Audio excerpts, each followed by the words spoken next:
Assalamualaikum, welcome to my YouTube channel. Sebelum masuk ke dalam videonya, alangkah baiknya klik tombol subscribe dan lonceng notifikasi agar dapat info video terbaru.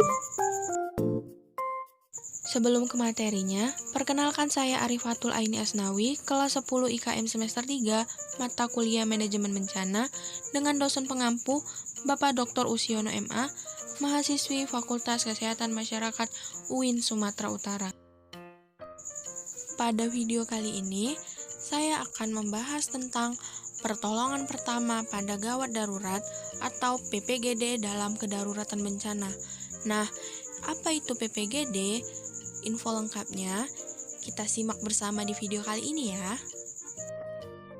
Pengertian PPGD dalam kedaruratan bencana. PPGD merupakan singkatan dari pertolongan pertama pada gawat darurat. PPGD merupakan salah satu tindakan untuk memberikan pertolongan pertama pada korban yang mengalami kecelakaan dan ditolong secepat-cepatnya agar korban selamat. Setelah diberi pertolongan pertama, korban perlu ditangani oleh pihak dokter untuk perawatan lanjutan yang lebih tepat. Selanjutnya, adapun tujuan PPGD ialah yang pertama, mencegah terjadinya kematian, yang kedua, mencegah terjadinya cacat tubuh, yang ketiga, mencegah kerusakan yang lebih luas, dan yang keempat, mencegah terjadinya infeksi. Selanjutnya, prinsip dasar PPGD dalam kedaruratan bencana. Sebelum melakukan pertolongan pertama gawat darurat pada korban kecelakaan, alangkah baiknya jika kita menggunakan alat-alat pelindung diri agar diri kita lebih aman. Alat-alat pelindung diri yang sebaiknya dipakai ialah yang pertama sarung tangan, kaca pelindung, baju pelindung, masker pelindung, dan helm. Selanjutnya, prinsip dasar PPGD dalam kedaruratan bencana yang pertama, danger atau bahaya.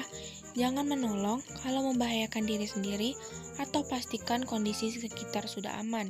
Yang kedua, respon atau kesadaran. Lakukan panggilan atau tepukan untuk melihat reaksi korban. Bila tidak terdapat respon, berarti korban sedang tidak sadarkan diri. Yang ketiga, circulation atau peredaran darah. Pastikan darah korban mengalir dengan memeriksa nadi korban. Caranya adalah dengan menempelkan dua jari telunjuk tengah pada bagian tubuh yang memiliki nadi besar. Denyut nadi dapat ditemukan di beberapa tempat, antara lain di leher samping, pergelangan tangan, pangkal paha, dan punggung telapak kaki.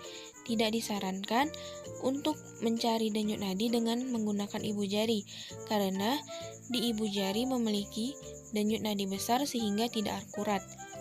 Bila tidak ada denyut nadi, berikan pertolongan pertama dengan teknik resusitasi jantung paru atau RJP. Yang keempat, posisi miring mantap atau recovery position. Posisi miring mantap adalah suatu posisi yang diberikan kepada korban atau pasien yang tidak sadar tetapi terdapat nadi dan pernafasan spontan. Posisi ini merupakan kelanjutan dari tindakan BHD, bantuan hidup dasar, di mana tindakan BHD telah berhasil dilakukan sehingga kembalinya denyut nadi dan korban bernafas secara spontan. Posisi ini dilakukan pada prehospital di lapangan yang bersifat sementara, sehingga bantuan medis atau petugas ambulan datang untuk memberikan pertolongan yang lebih lanjut. Selanjutnya, resusitasi jantung paru. Jika pada suatu keadaan ditemukan korban dengan penilaian dini terdapat gangguan tersumbatnya jalan napas, tidak ditemukannya adanya nafas, dan atau tidak adanya nadi, maka penolong harus segera melakukan tindakan yang dinamakan dengan istilah bantuan hidup dasar atau basic life support. Pada gambar pertama dilakukannya airway control atau penguasaan jalan nafas. Di sini penolong menekan dahi korban dan menaikkan dagu untuk memeriksa jalan nafas dengan cara membuka mulut korban dan memastikan bahwa lidah korban tidak membalik. Karena biasanya orang yang tidak sadarkan diri, otot dasar lidahnya akan lemas dan jatuh ke belakang sehingga menutup jalan nafas. Selanjutnya yang kedua, jika tidak ada tanda-tanda jalan nafas, maka si penolong melakukan CPR dengan cara menekan dada korban di bagian garis hayal puting susu dengan kedalaman 5 cm dengan perbandingan 30:2, 30 tekanan dan 2 kali bernafas. Pada saat melakukan CPR, tangan penolong tidak boleh menekuk, melainkan tetap tegak dan posisi duduk seperti berlutut di samping korban. Pada gambar ketiga yaitu memberikan nafas buatan kepada korban. Penolong mencupit hidung korban dan menarik nafas di luar area wajah korban lalu menghembuskan nafas tersebut ke korban untuk memberi bantuan nafas. Selanjutnya yaitu ilustrasi miring mantap atau bisa disebut juga dengan recovery position. Nah, posisi ini dilakukan ketika kembalinya denyut nadi dan korban bernafas secara spontan. Prosedur melakukan posisi recovery position ini yang pertama, korban tidur telentang pada posisi supine, penolong berlutut di sisi kanan korban. Tangan kanan korban diluruskan di sisi kepala korban. Tangan kiri korban ditekuk menyilang di dada korban hingga posisi telapak tangan berada di bahu kanan korban. Lutut kaki kiri korban ditekuk ke kanan. Posisi tangan kiri penolong di bahu kiri korban, tangan kanan penolong di lipatan lutut kiri korban. Tarik korban dengan kedua tangan bersamaan sehingga korban miring kanan 90 derajat. Tahan badan korban dengan kedua kaki penolong agar korban tidak terguling. Lalu, tunggu petugas kesehatan atau ambulan untuk menjemput korban agar ditangani lebih lanjut. Selanjutnya yaitu jenis-jenis dan langkah-langkah PPGD dalam kedaruratan bencana. Yang pertama, pendarahan. Pendarahan adalah rusaknya dinding pembuluh darah yang diakibatkan oleh luka paksa atau penyakit sehingga darah keluar dari tubuh melalui luka seperti luka robek, luka sayatan, luka tusuk, dan lain-lain. Pendarahan dibagi menjadi dua jenis yaitu pendarahan luar atau terbuka, yaitu pendarahan yang dapat dilihat dengan jelas dengan adanya darah yang keluar dari luka. Luka ini berada di permukaan luar kulit atau bagian luar tubuh. Untuk membantu memperkirakan berapa banyak darah yang telah keluar dari tubuh penderita, hal yang dipakai sebagai penanda adalah keluhan korban dan tanda vital.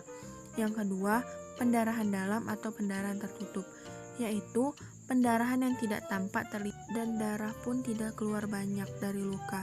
Ciri-ciri pendarahan dalam seperti memar. Pendarahan dalam dapat berkisar dari skala kecil hingga yang mengancam jiwa penderita. Selanjutnya, pertolongan pertama untuk patah tulang. Tindakan pertolongan pertama untuk patah tulang dengan cara imobilisasi atau membatasi gerakan daerah luka.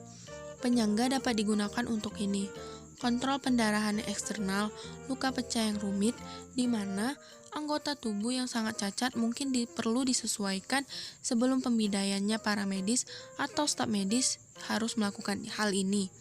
Pada terapi dengan kondisi darurat, penolong pertama harus bisa melakukan tindakan pertolongan pertama pada korban.